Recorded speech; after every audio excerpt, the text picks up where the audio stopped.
Welcome back to Two Keto Dudes. This is Carl Franklin from Connecticut in the United States. And in February 2016, I put myself on a ketogenic diet to take control of my metabolism. In just 2.5 months, I managed to reverse all my markers of type 2 diabetes with diet alone. As of now, I'm 80 pounds lighter with no signs of diabetes or heart disease. Hi, I'm Richard Morris in Canberra, Australia. Actually, no, I'm not. I'm in Connecticut, USA. Yeah. At the studio. I've been on a ketogenic diet since April of 2014. When I started, I was very sick with complications from type 2 diabetes. Within 6 months of starting a ketogenic diet, all of my biomarkers of disease had disappeared. I've lost about 100 pounds and I've completely turned my health around. And this show is a document of our experiences thriving for years in ketosis. And reversing diabetes. Yep. And hopefully that might help a few people who are curious about this kind of dietary hacking. Yeah, we're not doctors. We don't want to give anyone any medical advice, but we are keen to share our own experiences. We're actually both software developers, so we're not afraid of a little technical detail, are we, Carl? We've done some research into our own deranged metabolisms and the science behind them. We share studies that we've found in the show notes. And you'll probably work out pretty quickly that we're both foodies. Oh, yeah. We love to cook and we love to eat. Sure do. In every episode, we both share a keto recipe for your amusement. So let's start podcast number 126.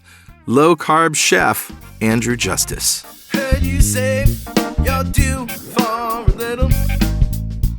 So, Richard, do we have any apologies or corrections from last week's show? Let's see. Last week's show was sitting down with Carrie Brown. We do have an apology. We thought we were only going to be publishing half of the conversation. Right. And that week, and then the other half this week. And it turned out that our editor was able to get it all into one podcast. So, right. So we published the whole thing. So it's a little bit disjointed, but we're back on track now with a new podcast. And thank you, Carrie Brown, for that wonderful conversation. It was a great conversation, and what a remarkable story. So let's revisit what a ketogenic diet is. A ketogenic diet is any diet that puts you in a state of nutritional ketosis. Mm-hmm. That's where you're burning fat for fuel instead of glucose. Yep. And all the glucose that your brain needs and red blood cells and other things is made by your liver. Mm-hmm. And to do that, we limit carbohydrates to 20 grams or less per day.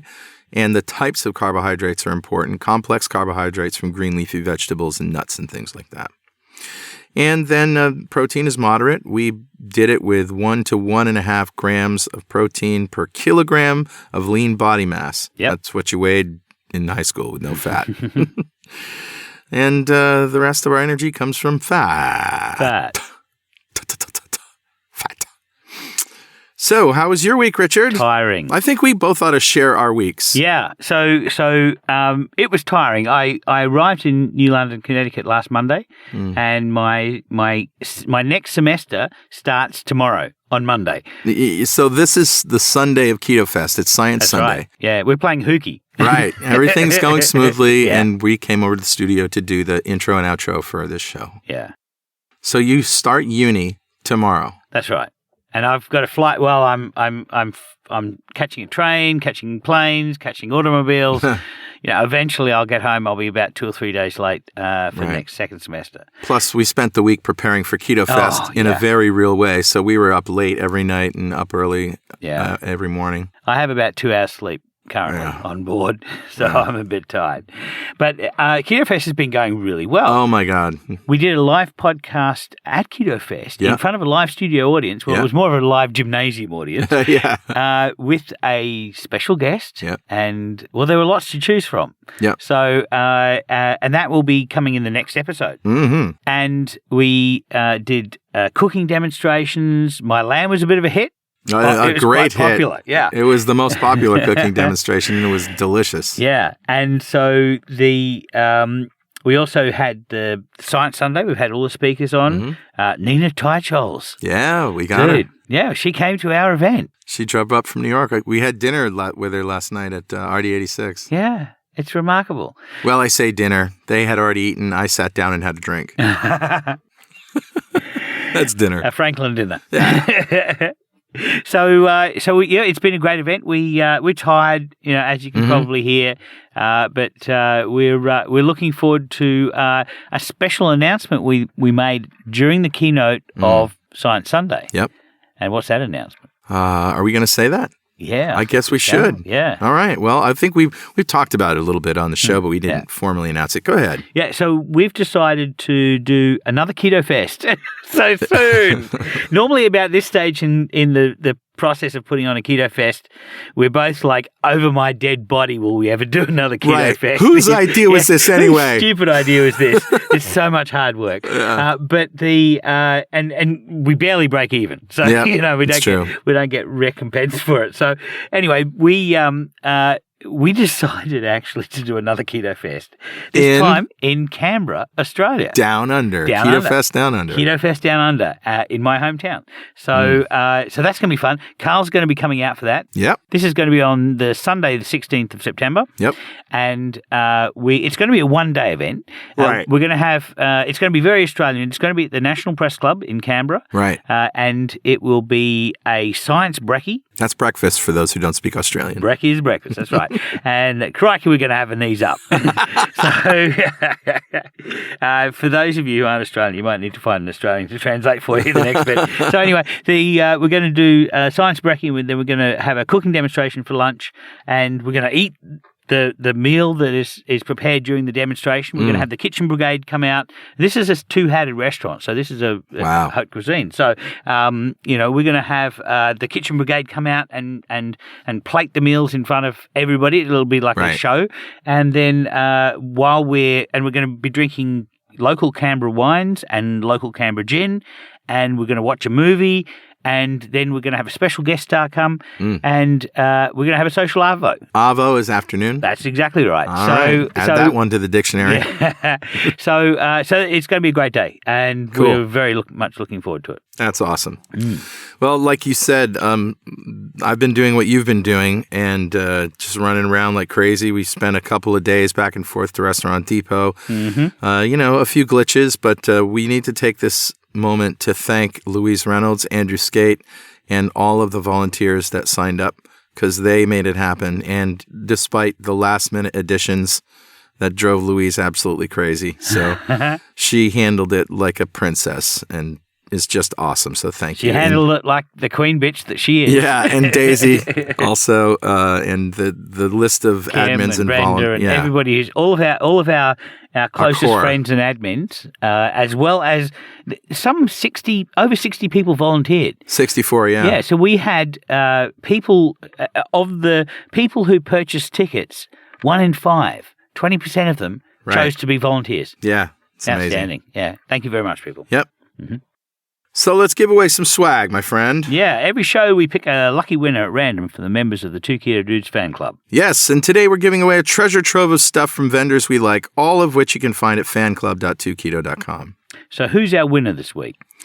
Today's winner is Robin McAvoy. Congratulations, Robin. Let's tell everybody what Robin has won.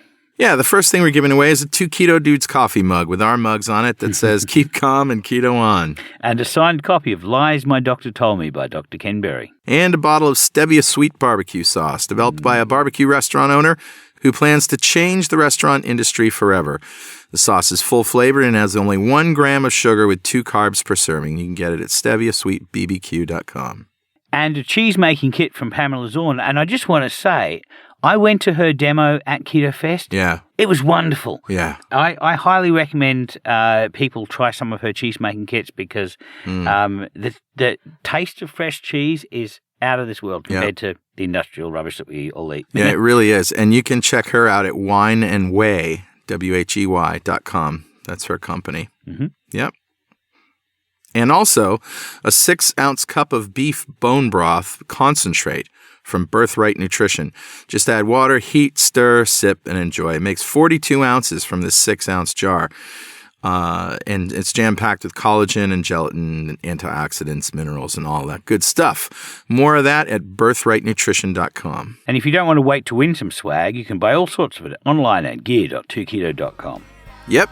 And that brings us squarely to a section we call Mail! Mail call! All right. I'll go first. This one was actually an email we just got from the man and his company who makes the pig, who cooks the pig at Sacchiarelli. Yeah, Sacchiarelli, Jonathan Sacchiarelli. So He said to me, he sent the invoice, right? And he says, amazing. What a great event. So happy you let us be a part of it again this year. I think this was one of the best pigs that I've ever cooked. 23 hours. And the belly was a huge hit. This was my first try at smoking whole bellies, and it came out perfect. We had tons of folks coming up commenting on how wonderful the pork was. I'm trying not to get a big head here, but... Well, you can't go wrong giving pork to keto people. Oh, yeah. He says, so being able to cook it at his pig farm and then finish it on the parade was essential. And he says, I reflected my appreciation of you letting me do that in the bill. I love this event so much because the people that attend are awesome and you guys are so easygoing. Hopefully you'll have us back in 2019. The only problem I see is there might not be enough pork to go around next year. 1/2 pan of pork was all that was left, and that was a 250-pound pig. The crowd just devoured it this year. I think there was more people this year as well. Yes, there was. Yep, yes, there was. I got nervous at one point there wasn't going to be enough. Happily, there was just enough. Thanks again, Jonathan Secchiaroli. Well, thanks a lot, Secchiarolis. Wonderful pig. You know amazing. what the answer is for next year? 2 pigs. 2 pigs. That's exactly Yes. right. Oh, my God. So that's my mail. What do you got? Yeah, so my mail is actually some feedback from somebody at Keto Fest, and this is George Hernandez from Florida. And I didn't actually meet George originally. I met his dad. His dad came up to me and said, you know, we're here because of my son. And I said, oh, that's interesting. What's his story? And he said, well, you know, he's diabetic and he came onto the ketogenic diet. And I didn't believe anything he said. And his mother didn't believe anything he said. But, you know, we'd go out to a restaurant and he'd say, no bread for me. And, you know, his mother and I would eat the bread. And then eventually his mother sort of started catching on and she started saying, yeah, no bread for me either. And so I got all the bread.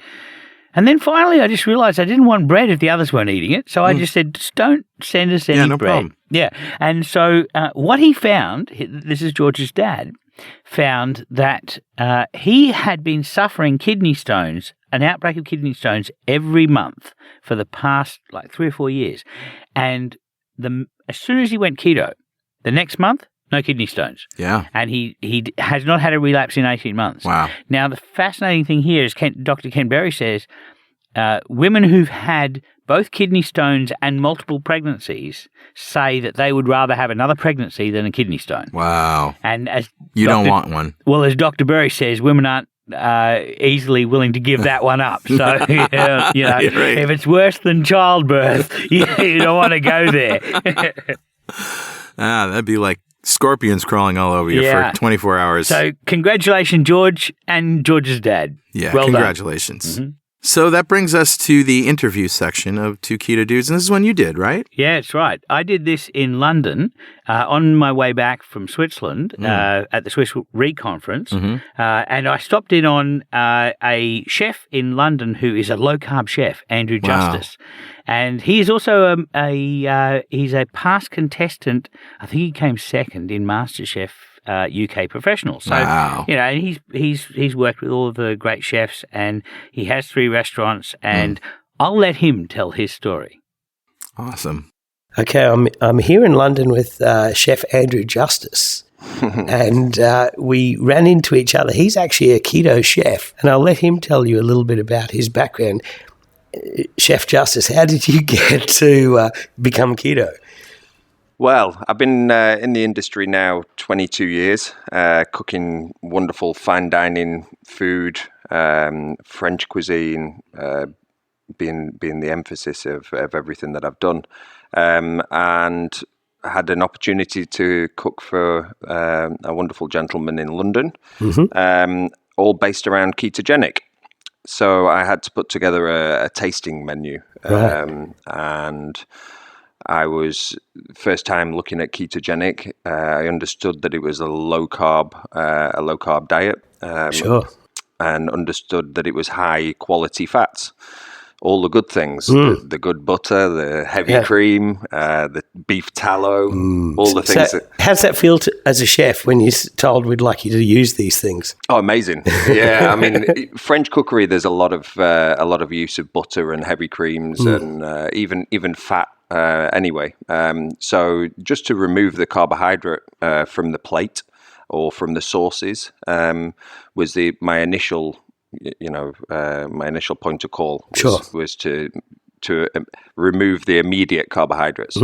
But then looking into it, it was looking at the wines and stuff that I would normally put in my demi-glace sauce, or the brandies that were going into Diane sauce or peppercorns, so removing those. And what that did was give an amazing meaty flavor and essence. And I found the food that I was cooking, ketogenic, was actually a lot cleaner and a lot more flavoursome, and had flavour backgrounds that I'd never, in 22 years, I'd never really experienced. Yeah. So for me, it's, since January cooking keto, the past 6 months have been a real eye-opener in how I cook and how I look at foods, and the possibilities now have opened up. So after 22 years, it's kind of, I'm not reinventing because I've got the skills to do it now, but incredible use of wonderful produce. Yeah, you're off the leash. Yeah, that's it, exactly. So the French actually have one of the lowest rates of cardiovascular disease, which is, makes sense. It makes sense. It's all healthy fats that they eat. So I heard a rumor that you were on MasterChef. I was. On English MasterChef. Yeah. Wow. Back in 2010, MasterChef The Professionals. Right. Yeah. The audience in Australia all went squee at the same time that I'm speaking to a MasterChef contestant. Because back in Australia, MasterChef is massive. It's like one of the biggest shows on TV, and it's all amateur cooks. Here, it's all professionals. Yeah. And so I think we did one episode or one season that they had professionals, and I actually ate at one of the restaurants that one of the professionals cooked at, and it was excellent food, absolutely. But yeah, most of ours are amateurs, so our Aussie audience are going to be listening quite carefully to everything that you say. So yeah, I've been watching MasterChef Australia, and I don't envy those contestants. Wow. No, there's the Croquembouche was the first episode, and like the first season, and then there was like a snow egg. There was just insane stuff. Insane, and the produce you get out there. We were briefly talking about it earlier. The produce there is so diverse, and there's a lot of products out there that I've never seen, never heard of. I would love to have a play about with them. But MasterChef in the UK, I mean, it's been on the TV for many years, and I was on the third season of The Professionals in 2010, and got through to the semi-finals or second stage quarterfinal. Amazing experience, absolutely amazing. And having my peers, Michelle Roux Jr., and Monica Galetti, having those sort of people critique my dishes and give me amazing feedback.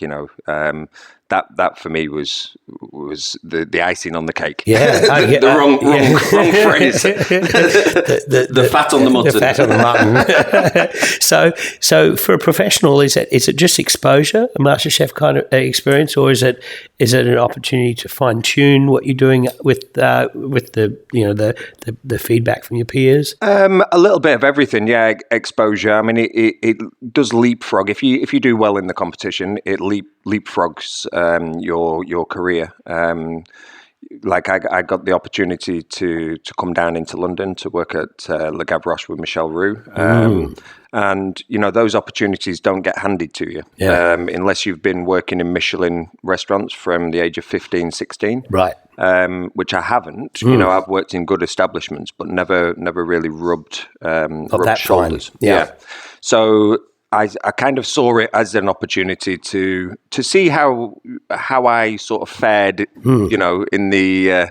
in the big wide world of chefs, and I was pleased. I could hold my own. Excellent. Yeah, I get it.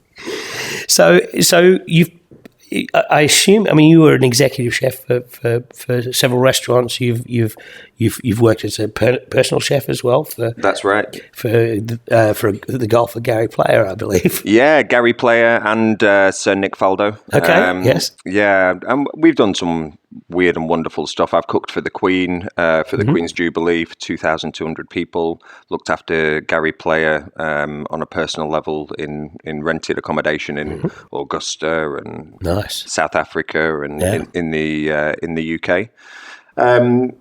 Yeah, but I must admit, I mean, we were briefly talking about food, and I think the best people I've ever cooked for are actually my children.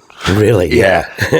To see them, their faces light up, and see the different reactions to different textures and different foods and stuff like that. People, you cook in a restaurant and people come up to you and say, "Oh, wonderful steak, sir, wonderful steak." But when your daughter comes up and says, "Daddy, that was the most amazing salmon I've ever eaten," that's my Michelin star. Yeah, absolutely, absolutely. Well, the other thing that's really fun about children is they're curious about how it's made.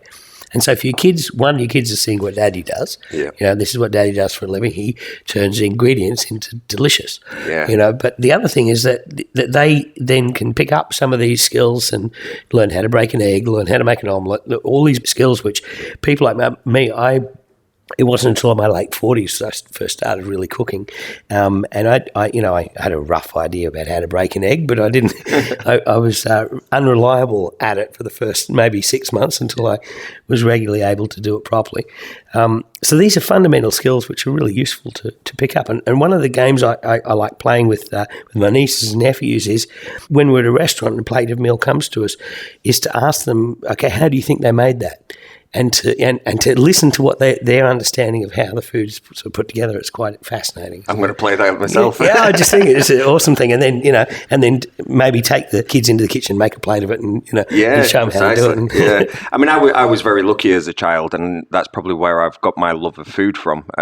Both my grandmas were fantastic cooks, and I'm speaking to a lot of my friends about keto, and I look at my grandmas, how they used to cook, and it was more or less keto. Wow. It was lots of butter. It was my grandma either drank black coffee or coffee with double cream. Nice. That was it. She's keto. Oh yeah, totally. We used to have rib of beef on a Sunday. There was very little potatoes. It was all about cabbages. It was all about whatever was growing in her garden at the time. And I look back at that, and she had a fit life and good a good innings, as we say. Yeah. And my mum, she cooked everything from scratch, absolutely everything. Whether she'd make Chinese food, whether she'd be making Spanish food, everything was cooked from scratch. So we used to spend a lot of time at the markets, and as a young child, seeing all these different vegetables and colours, that excited me. Yeah, and I was cooking at a very young age.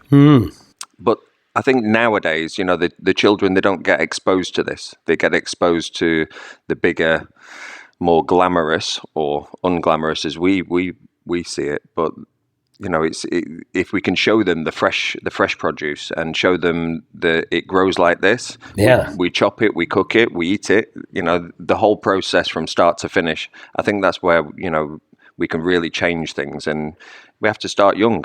Yeah, it has to be an education. I think one interesting thing is going back to primary producers and talking to them about their produce, and that all they're doing is trying to make their produce the most palatable to their market. But sometimes, like for example, cattle ranchers. My uncle was a beef producer. And he would spend a lot of effort trying to make his beef marbled but not fat. And so that really is that's the ideal, But of course with beef, it's sort of 1 and 2 year old steers. They don't really get old cows, and old cows have got a better flavour, better quality of fat. Yeah. This is an old cow that's been well looked after on grass all its life.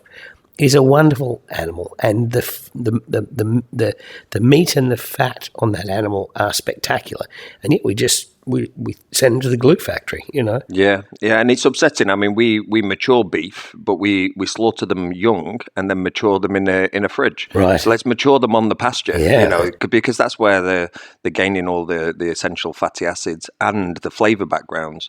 And this again, going back to my journey on ketogenic cooking, that's what I've found. When I was sourcing the products, to get a lamb, yes, a lamb's lovely, but it's got that sweetness. It's not necessarily full packed of flavour.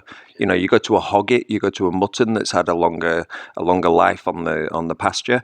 The flavour is incredible. It's a lot more deeper. It's more complex. And the same with beef. A beef that's been on the pasture for a year, for 18 months, for 2 years. Yeah, it's good quality. That little bit extra, that extra 6 months, that extra 12 months, Sure. the flavour's incredible. And it's the same with the dry aging. If you dry age for 28 days, yeah, it's good. You push it to 35, it's getting better. So what's ideal for dry age? I personally, it depends on the actual meat, and it has to be checked and stuff. I like somewhere around 30, 32 days. Okay. I find a little bit over 32 days is a little bit musty for me. It almost goes gamey. And I love game, but, venison's venison, beef should be beef. I love the musty flavours, but I love the fat when you trim that fat off a dry aged piece of beef, right, and then render that fat down, and then you cook your kale in it or something like that. Absolutely. That's where we're talking. So utilising the fat properly, and that's where the flavours really come alive. Yeah, so I like to age beef sometimes. I don't have a beef aging machine. I know there are dehumidifiers that can do that. What I'll do is I'll put a tray with a wire rack on it and then put the steak on that in the fridge. Yes. And the fridge environment then will dehydrate the steak. It And will. I just turn it every day, and I'll age it for about 7 or 8 days. And then that steak, the quality of the steak is remarkably different. Yeah. And so I suggest to people, do an A/B comparison test.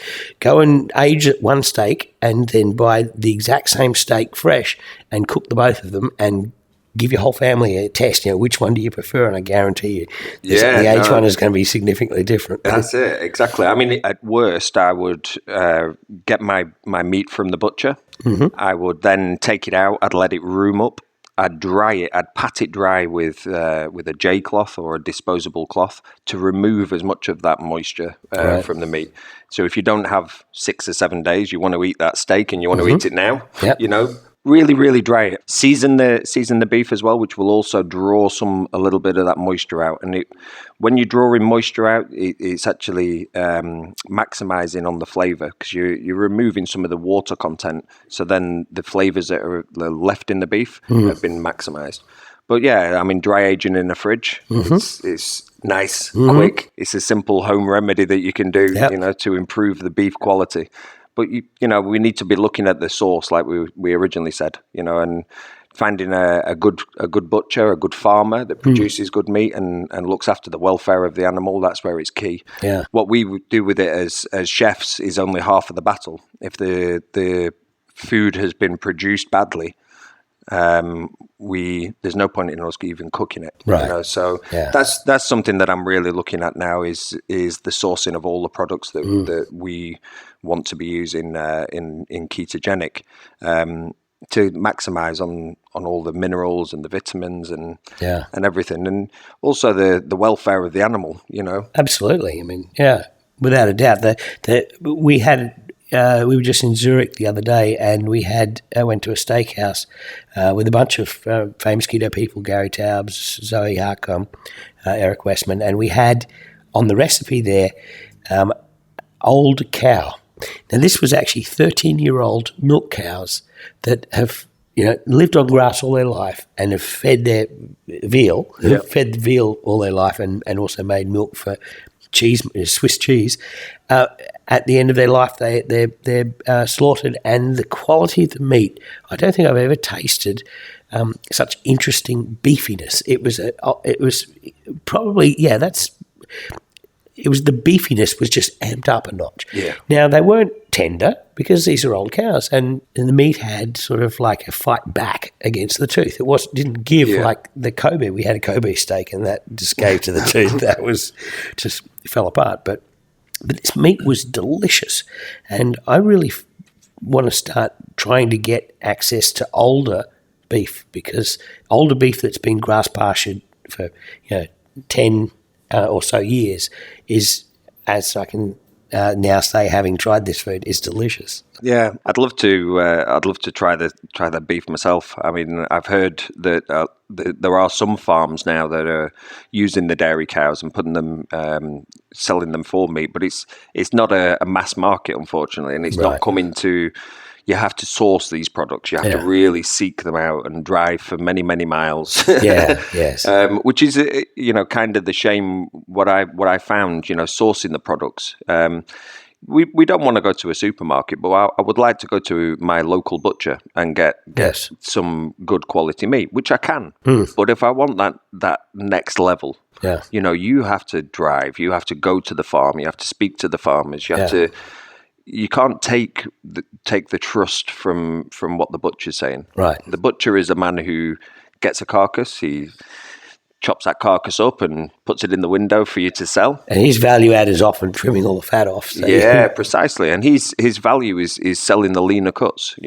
We don't want the leaner cuts. We want the short rib, the Jacob's ladder. We want the beef cheeks, those sort of things. Oh, yeah, beef cheeks. Yeah. Mutton flaps too. Oh, yeah. So there was an article once actually that was blaming mutton flaps for the obesity of the Polynesian Islanders, because the New Zealand is a big primary producer of lamb, and with lamb comes a secondary market of mutton that they just can't sell in New Zealand, apparently. I don't know why, because it's delicious. It is, yeah. And so they send these lamb flaps that they don't want to eat and lamb flap is just the belly of the belly, lamb. But this is for mutton, of course, but the nice thing about this cut is it's like the lasagna of meat. It's like a layer of fat, a layer of flesh, a layer of fat, a layer upon layer upon layer, and you cook this thing slow, and then you really hit it, and it crisps up like crackling. It's absolutely delicious.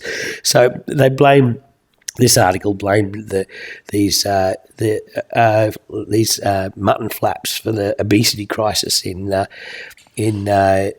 Polynesian Islands. It wasn't the full strength Coca-Cola that they were shipping into this place that did it, was it? No, of course not. Always blame the decent product. That's the problem. We have a couple of chefs who listen to the podcast. I know that for a fact. We have a lot of doctors as well who listen to the podcast, and I also know that for a fact. I'm interested, what advice would you give to a chef being asked to prepare a ketogenic diet? Well, from my experience, look initially at everything that you believe is a carbohydrate and remove it. Look at everything that you think is a sugar and remove it. Yep. And just go back to the original source of your recipes. Look at everything that you're including in your sauce. As I touched upon earlier, adding red wines and deglazing pans with wines and whiskies and brandies and those sort of things. Once you've actually removed these alcohols and these sugars and carbohydrates, what you're tending to get is a cleaner flavor. Right. So yes, you remove the starchy vegetables and rices and pastas. So those are never going to be included on the plate. But look at the vegetables. Look at leafy, darker greens, things that grow above the ground. Look at the meat. We've spoken about. We want the older animals. Not only have they got more flavor, they've also got more fat. The mutton and hogget tend to have more fat than the lamb anyway. It's a better quality fat. They've been grazing longer. So yes, be a little bit anal about where you source your products from, but just cook them with love and care. A lot of these products, because we're using tougher cuts or less tender cuts, they need a longer slow cooking processes. Yeah. So the likes of pressure cookers, slow cookers, sous vide, these are all wonderful tools to be able to extract the fats from these meats, but also to be able to cook down the collagens, etc., to give us a better product. Yeah. And enjoy it. I think that's the main thing is enjoy it. You know, a lot of diets or ways of life that revolve around food. They tend to be, for me, overcomplicated and quite restrictive. Right. Whereas with ketogenic, I found that the book is kind of opened with the possibilities. There's more possibilities in ketogenic cooking. And it's all the good things. Come on. Yeah, egg yolks rather than egg whites. You know? Who doesn't want organic food, and who doesn't want the best of, butter, and who doesn't want the double cream? Who doesn't want, crispy fat? And I mean, I could eat it every day. So I was looking in the fridge here, and the quality of the creams, it's like double and triple creams that are just, they're almost clotted cream. It's just delicious. Yeah, it's incredible. I mean, I think you've had a few coffees with cream this morning. And absolutely fantastic. And, it's almost butter. That's the quality, organic, beautiful, thick cream. Yeah. So going back to deglazing, this is the process. You cook your meat in a pan, you end up with a fond on the bottom of the pan after you take the meat out to rest, and now you want to take that fond and you want to turn it into a sauce. So if you're not going to deglaze with red wine, which will mask the meat flavour, what do you deglaze with? Well, depending on the meat that I'm using, if I have, for instance, if I've just seared off some beef in a pan and I want to deglaze that, if I've got a little bit of beef stock or bone broth, something like that, I'll use a little bit of that, but just a little bit of water. You've got flavors in that pan which are beef. A little bit of water will deglaze it, so it'll remove those flavors from the bottom of the pan, and you're almost making an instant pan sauce there. Let's not mess about. We don't necessarily need to add extra flavors when you've got wonderful produce from the start. Right. And that's the kind of, for me, that's the kind of key to this type of cooking is keep it simple. Don't overcomplicate it. Don't add too many other things in there. Let the beef taste like beef, like the lamb tastes like lamb. This is kind of how my approach to it. But just simple deglazing. I mean, even if your pan's quite heavily caked up, a little splash of water, and if you putting some kale or some leeks or something through the pan, that will also bring those nice marmitey bits off the bottom. You're going to get that flavour then coming onto your kale and stuff. I love the idea of cooking vegetables with fat. This is one thing that Dr. Sarah Hallberg was very big on when she did her first TED presentation, and she said, you've got to try this ketogenic diet, you reverse your diabetes, but here, every time you eat vegetables, add fat. Now, I like the idea of cooking my vegetables in the sort of the lifted fond of the beef, and then maybe just putting a little bit of fat in over it, maybe a little bit of cultured butter or a little bit of rendered down beef tallow in there, and just cook my vegetables in that, and you're going to get like a beefy flavour through your vegetables, which, I mean, that sounds wonderful. It is. Beef flavoured kale. I mean, exactly. It's better than kale flavoured kale. And crispy kale, kale sort of fried in some beef tallow, rendered down beef tallow, something like that, really nice and crispy. So you could have some kale that's just been sweated down in some butter or some beef tallow, but then, raise that temperature and flash fry it so it goes crispy. And what that's doing is adding another texture to your dish as well. So you've got two textures of kale, two different flavor backgrounds from the same product. Yeah, I love that. Textures are something important. A lot of people on a ketogenic diet sort of miss crispy textures, because you get crispy textures generally with starches. Making crackers and breads and things like that, and crusting and coating of meat with and then frying with a coating. So one of the textures that I really like is using skin. So, for example, with salmon, I'll take the skin off the salmon and I'll bake it in the oven. And then it turns into like a bacon of salmon. That's right. And then and so I like to use that to give that crispiness. Or another is pork rinds as well. And you can grind up pork rinds and use that as a coating for food. You make fish fingers using pork rinds. Yeah, that's right. For the outside. I really like skin a lot because it's delicious. It's a very healthy protein. So. It's probably not a complete protein, so you don't want to live on it only, but we're eating plenty of beef as well, so that's also a good exactly. thing. Yeah, I've with the dinners that I've done, we've made several different types of skins, from duck skin, turkey, chicken, lamb, pork. The different processes I've applied to those skins to give a different product. Like we were talking about the salmon or fish skin. How you've done it is perfect, and I've done that myself. Excellent. I've also looked at the salmon and tried to recreate what is called a chicharrones. Yes. But utilizing salmon skin. So I boiled it in some water with a little bit of salt, and boiled it for approximately 45 minutes, then removed it, put it onto a baking tray, and dehydrated it. So in a low oven, or an oven that's with the door cracked a little bit. Yeah, just cracked, just to let out the moisture, and leave it in there overnight. What you'll do is you'll come back the next day, and it'll almost be translucent, like glass. If you snap those pieces up, and you have some beef tallow coming up to about 170 degrees Celsius, and you drop those little bits of the shards into the oil, what they'll do is they'll puff up.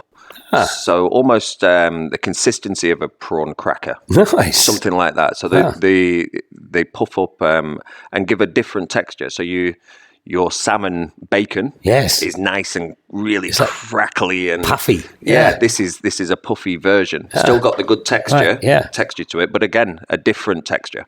I quite like. I can go to my butcher and get skin that we eat otherwise discard, and a poultry vendor will often be just throwing away the chicken skin because he's going to be selling lean chicken breast. That's his primary cut, and then all his secondary stuff is the thighs, which is my favourite part of the chook, and then the skin and bones are just thrown away. And so you can go to a poultry guy and just say, "I'll help you get rid of some of your chicken skin." I'll take them off. And then you can do your trick, dehydrate it. Precisely. So what you're going to do is you're going to boil it for about 45 minutes in the salty water. Yes. And then you're going to put it on a tray, and maybe would you put it on a rack or you just? Yeah, you can put it on a rack. I mean, if similar to how you dry age your beef in the fridge, so you put it onto a cooling rack. That gives good air circulation around all of it. So you can do it. We've traditionally it's done with pork rind to make chicharrones, but using the same process, for salmon and chicken and duck, I found that it does work. With chicken, I tend to boil it for approximately 2 hours. With the fish skins, it's around 45 minutes. That's just due to the fish being a lot more delicate, so needing a lot less cooking time.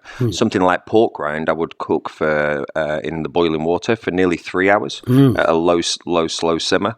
And it comes out and it's almost jelly. Yeah. It's very fragile to the touch. It will break up, so you have to be very delicate with it to get it onto your cooling rack. Right. But as I said, when it comes out, it almost goes like stained glass. You can almost see through it. It's translucent, and it should snap. Yes. Before you fry it. So a pork skin, which is say a quarter of an inch, 8 millimeters or so thick. Will that still snap when you dry it out and it's glassy? It will, yeah. Wow. So it dehydrates. So when you're cooking it in the water, you're almost boiling some of the fats out. So that's kind of dehydrating it. When you put it onto the tray, it's dehydrating again, so it's getting a little bit thinner, but it's removing all the moisture. So then it becomes very brittle, so it will snap. So you just break it in a small 5 millimeter square of this stuff. Yeah. Proper true chicharrones will triple or quadruple or if not more in size. It really puffs up. I think we've got half of our listeners are already making plans. I think. So then you cook it in tallow and boil it. Or you fry it in boiling tallow. That's right. And it just puffs up and puffs up. Yeah. And then make a nice flavoursome salt.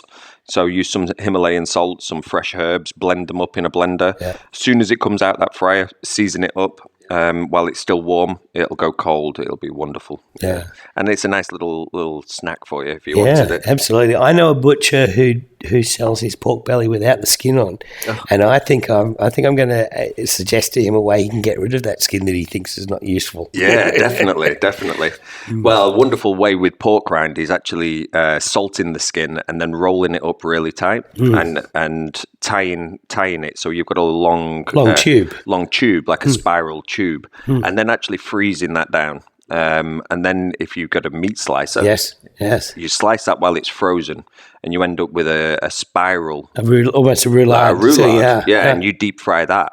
And then it comes out weird and wonderful. It looks a bit like a spider crab with its legs coming out. I've got to do that. But that's really, really cool way of doing it. Yeah, I like pork ears for the meat slicer. You just very thin slices, and then just exactly the same thing. You dehydrate them, and then you put them in boiling oil, and they're like the tastiest little morsels that you can add to like a salad or something like delicious, this. You can use this, forget stale bread. Yeah, get pig ears in there. Get some pig's ears in. Yeah, definitely. Well, Andrew, it's been a pleasure talking to you. I wish you the best of luck in this keto adventure of yours. Thank you very much. And let us know how you go. Yeah, definitely. We'll keep in touch. Thank you. Heard you say you're due for a little. Wow, what a great story. Yeah, so I love the recipe that he gave us for making that. He turns pork skin by what he does is he boils pork skin to get rid of all the fat. Now that sounds like it would be a bad thing, but for the mechanism that he's using it for, it's really fascinating. So he boils it for like 2 or 3 hours to get all the fat off the skin, and then he dehydrates it by putting it in an oven, cracks the door just a little bit, and it's on a very low temperature, and he runs that overnight. And the skin becomes translucent like glass, and it's brittle, and it shatters into shards. And then you take those shards and you drop them in hot oil, and they puff up. And you can use it to make crispy textures in your food. I'm really looking forward to trying that. Yeah, I'm going to try that. Totally. Me too. Yeah, good one. Well, are you feeling peckish? I'm actually not. I have the curse of keto. Me too. I've been at Keto Fest. I just don't feel like eating anything. Me too. I barely ate anything. I had a couple of bites of pig yesterday. Yeah. Some coleslaw, some chowder. It's so much food. Sausage. But just a little bit. We've got to rethink how we do this. Actually, this morning I was at my lowest weight I've ever remembered. Wow. Well done. Yeah, it's been good. Yeah, congratulations. And, it's not for what I ate. I mean, I did eat, but I've just been, right out straight and only eating in a small window. Yeah. Anyway, let's share some recipes. What do you got, Carl? All right. Well, I chickened out this week, and just I'm going to spit out a recipe that I've used, that I've done, but it's someone else's recipe. And somebody left this on the forum and linked to it. It's on twosleevers.com, and it's Instant Pot Butter Chicken. Yeah. Love butter chicken. And it's pretty much, you take all these ingredients, you throw them in an Instant Pot and push the button, and then you got butter chicken. Butter chicken, of course, a very common Indian-American dish anyway. And Indian-Australian too. Yeah. Anyway, what you get is a 14-ounce can of diced tomatoes. An alarm should be going off in your head anytime the recipe calls for canned tomatoes. You want to chop fresh tomatoes. Yeah. I mean, sometimes it's critical, but in this case, it's not. 5 or 6 cloves of garlic, 1 to 2 teaspoons of minced ginger, a teaspoon of turmeric, half a teaspoon of cayenne pepper, a teaspoon of paprika, a teaspoon of salt, teaspoon of garam masala. Garam masala is an essential Indian spice made up from lots of different spices. Right. It's like a curry mix. Yep. A teaspoon of ground cumin, 1 pound of boneless, skinless chicken thighs. Nice. Yep. And that all goes in the pot. And then to finish it, 4 ounces of butter cut into cubes, 4 ounces of heavy cream, a teaspoon of garam masala again, and to garnish, 1/4 cup to 1/2 cup of chopped cilantro. So those last 4 ingredients you use after the cooking in the cooking pot. Correct. So you add the butter and the cream and the parsley. Yep. And cool. And really, it doesn't take long. You put all the ingredients in the Instapot in the order listed, except, of course, for what you just said, the finishing stuff. Mm-hmm. And if it's frozen, you push the chicken into the sauce a bit so it defrosts better. So you close the cooker. You set it for 10 minutes on high. That's it. And the key here to this recipe is that you allow the pressure to naturally release. You don't you don't open the valve and let all the steam out. Right. And that's going to take another 10 minutes. So after that, that's when you release the remaining pressure. So you open up the pot, remove the chicken carefully, and set that aside. And all of the other ingredients you blend together. Stick blender, immersion blender works really well. And now you add the finishing stuff, the cut up butter, the cream, the cilantro, and ground masala. Stir it until it's well incorporated. And I said stir, not blend, right? You want to stir it. Mm-hmm. So then it's best to let the sauce cool just a little bit before adding the butter and the cream. Otherwise, it could do nasty things. Sure. Yeah, wouldn't be good. If you do happen to add it when it's hot and it thins out, just put it in the fridge for a little and let it thicken up. It should be thick enough to coat the back of a spoon. Right. So you just add the chicken back and heat it through and serve it over miracle rice. Nice. Yeah. Sounds awesome. I'll have to try that. Or just by itself. Yeah. Yep. That's what I got. What do you got? Yeah, I'm going to do a recipe that I did this week. It wasn't officially part of Keto Fest, but it was a meal that I cooked for the volunteers. Yeah. And I bought a truffle. This is a French Périgord black truffle from Canberra. And this is the only place that's actually growing them right now because Canberra's had its first frosts and the rest of the Southern Hemisphere truffle fields haven't. So Canberra's the first place that's got them. And, of course, all the Northern Hemisphere truffle fields are all played out, so because it's in the middle of their summer.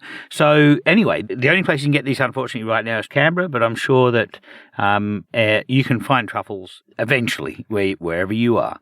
Anyway, a truffle is the fruiting body of a mycelium fungus, and it has a unique flavour, a unique aroma, and you'll recognise it. If you've never had truffles before and you smell it, you'll say, "Oh, that is familiar. Where do I find that from?" Right. And it's because a truffle is a very expensive ingredient. It's like $50 for a truffle the size of a gumball.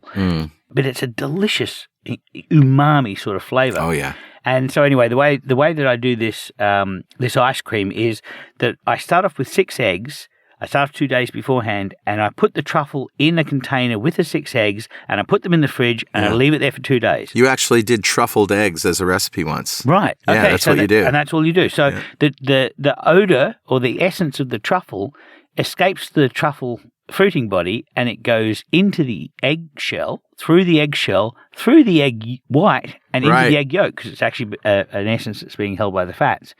So anyway, you take these eggs that have been in a closed container with the truffle for 2 days, and you separate the yolks and the whites. You throw the whites away, throw the shells away, and you take the yolks and you put them in a double boiler. So it's basically put them in a glass bowl, and you put that glass bowl over the top of a pot that is steaming, and you just start whisking it. And in a second pot that's on a very low heat, you put a quart of cream or a litre of cream if you're Australian, and you add some Splenda to taste, and you shave in some truffle shavings, and you can use a microplane to do that. And the shuffle shavings, basically what you're trying to do is you're trying to create the flavour of the ice cream in the cream, and then you add it to the egg yolks that are starting to set up. So what's amazing about this is that it's 2 different, consistencies of truffle flavor, and I can actually taste it with my mind when I'm because I know what truffle tastes like, I know what sweet cream tastes like, and my brain is sort of synthesizing those as memories, and I find that just fascinating that you can actually imagine a taste. A truffle is a very evocative smell. The human brain really relates very well to the truffle, and nobody knows why, but it is. So anyway, so this is the truffle ice cream. You're eventually going to be ladling the warm cream into the egg yolk mix, and you're making a custard. And then as soon as it coats the back of a spoon, you throw it in the fridge to chill for a day if you can. Unfortunately, I had to put it in the deep freeze. We do a lot of spoon coating here. Yeah, we do. Unfortunately, I had to put mine in the deep freeze because of time constraints, and that meant that it wasn't a soft serve as I would like it to be. But anyway, once it's chilled for a day in the fridge, then you put it in your ice cream maker and follow the manufacturer's instructions, and you have a lovely truffle ice cream. That's my recipe. That's awesome. Well, that's a show. And again, we'd like to thank everybody who is involved in Keto Fest this year. Got a lot of people saying they want Keto Fest in their town. Yeah. And actually some who are trying to make that happen by putting it on themselves. So that's always great to hear. And so many amazing stories. Yeah. The interesting thing is when you tell people that Keto Fest is going to come to somewhere like Canberra, you get a lot of people saying, oh, geez, it'd be really nice if it came to Rockhampton or Brisbane or Perth. Yeah. Well, people, for those Australians who've always wanted to be able to go to Keto Fest and couldn't go to Keto Fest, Keto Fest is coming to Canberra first. And if that is a success, it may go to other places in Australia. That's right. And if you want to make it happen in your town, just get in touch with us. Well, that too. Definitely possible. Yeah. That's it. Of course, if you have anything you want to tell us, something we said wrong, something you don't agree with, some more research that you found that support or refute anything we've said, send it by email to dudes@twoketodudes.com or post it on the website. And you can follow us on Twitter, Twitch, YouTube, and Instagram at 2KetoDudes.